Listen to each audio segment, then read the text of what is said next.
Selamat menjalankan ibadah sholat maghrib bagi Anda yang menjalankannya. Kabar petang kami lanjutkan dengan informasi Kejati DKI Jakarta telah menetapkan 15 orang tersangka terkait kasus korupsi pembangunan gardu induk PLN Jaringan Jawa, Bali, dan Nusa Tenggara.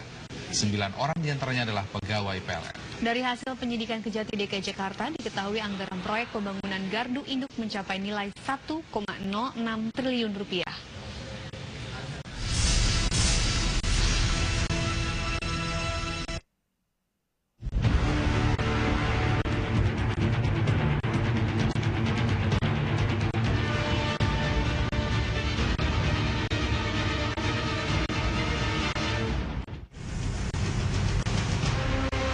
Mantan Menteri BUMN Dahlan Iskan kembali disebut-sebut dalam lingkaran kasus korupsi perusahaan setrum milik negara. Kejaksaan Tinggi DKI Jakarta telah melayangkan surat panggilan kepada Dahlan Iskan untuk diperiksa sebagai saksi Kamis 23 April. Namun Dahlan Iskan tidak memenuhi panggilan Kejati DKI. Mantan Direktur Utama PT PLN ini akan dimintai keterangan sebagai saksi terkait kasus korupsi pembangunan 21 gardu induk Jawa, Bali, dan Nusa Tenggara. Dan saat itu, Dahlan Iskan adalah sebagai kuasa pengguna anggaran tahun 2011-2013. Jadi total dari rencana pembangunan gardu induk 21 gardu induk berkisar 1,063 triliun. Jadi saya pikir termasuk anggaran proyek yang besar dan memang ini kalau lihat dari rencananya untuk kepentingan masyarakat betul, yaitu tentang kebutuhan listrik Jawa, Bali, dan Nusa Tenggara. Masing-masing gardu memang tidak sama pagu anggarannya, macam-macam, tapi totalnya dari 21 ini 1,063 triliun. Kuasa pengguna anggaran dalam proyek pembangunan gardu induk pada saat itu adalah Direktur Utama, yaitu Bapak Dahlan Iskan ya. Dan memang untuk saat ini yang bersangkutan kami telah melakukan pemanggilan untuk diperiksa sebagai saksi. Harapan kami Pak Dahlan Iskan bisa hadir memenuhi panggilan kami dalam rangka mendukung proses penegakan hukum ini dan supaya terang secara keseluruhan tentang tindak pidana korupsi yang sedang kami sidik ini.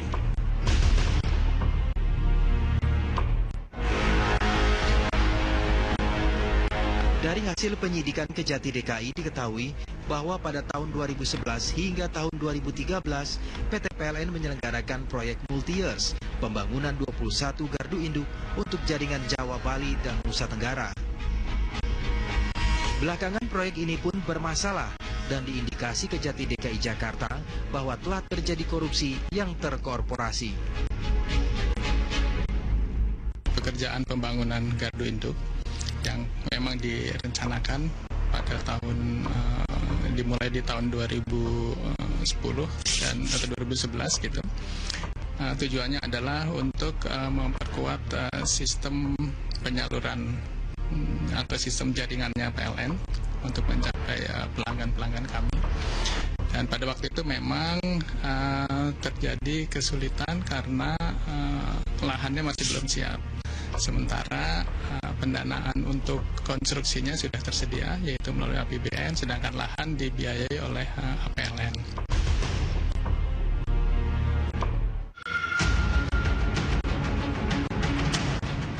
Proyek ini banyak masalah karena fakta di lapangan diketahui gardu induk tidak dapat dibangun PLN lantaran tanah untuk lokasi pembangunan belum ada. Ada peraturan yang menyebutkan bahwa APBN harus disertai dengan tanah yang sudah tersedia. Namun pada waktu itu memang ada pengecualian bahwa dapat diproses bersamaan, paralel itu. Nah, dalam perjalanannya kontrak ditandatangani dan kemudian barang diproses dan ya akhirnya hal-hal yang sebenarnya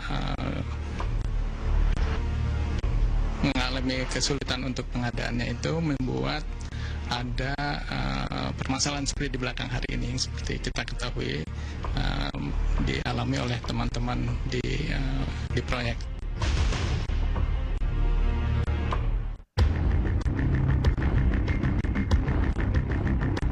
Dari 21 gardu induk yang rencananya dibangun PLN, fakta di lapangan didapati oleh tim penyidik Kejati DKI. Ada 3 gardu induk yang tidak dikerjakan sesuai kontrak. Ada 5 gardu induk dinyatakan selesai, sementara ada 13 gardu induk yang pembangunan proyeknya bermasalah. Tim penyidik Kejati DKI sebelumnya juga telah menyita beberapa barang bukti di lokasi pembangunan gardu induk di Kadipaten Cirebon, Jawa Barat dan Pondok Ungu, Bekasi. Sementara itu, penyidikan kasus korupsi pembangunan gardu induk Jatirangon dan Jatiluhur kini sudah memasuki proses penuntutan. Kejati DKI Jakarta juga telah menetapkan 15 orang tersangka terkait kasus korupsi 2 gardu induk ini. Pihak rekanan yang kami tahan memang baru 1, yaitu yang membangun di Jatirangon dan Jatiluhur, Ferdinand Rambi. Ya.